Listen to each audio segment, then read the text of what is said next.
All right, y'all. This is out of my expertise, but I am a mechanic, so it ain't nothing to change a little carburetor out.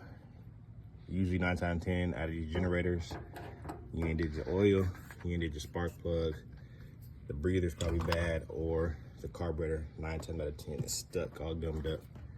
So it's very easy just to change it out, more so than clean it. So we're just gonna change this one out for my customer and hope for the best. Hopefully this is the issue.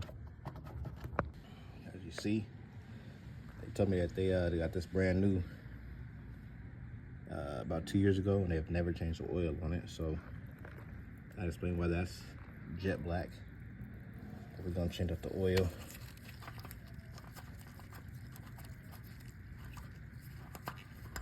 Do a little maintenance on this bad boy. I don't see any metal flakes, so that's a good sign.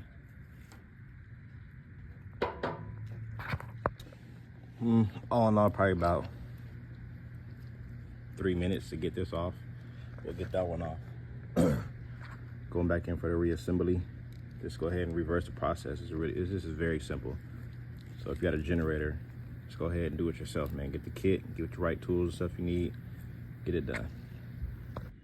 Definitely gonna need some more oil. As you can see, it's only at the bottom of the stick.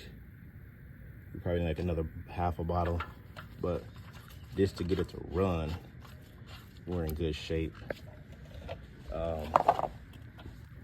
Brand new fuel filter with lines, brand new carburetor down there.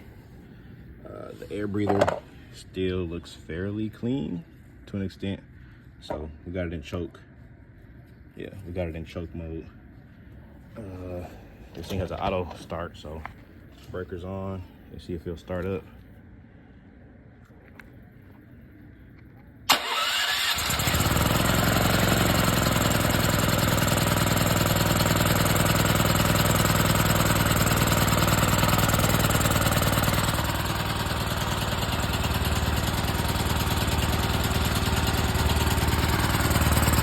So we'll know it runs with the breather off. The real test is with the breather on. So let's go ahead and slap that on, because we ain't gonna let the joint run with no breather.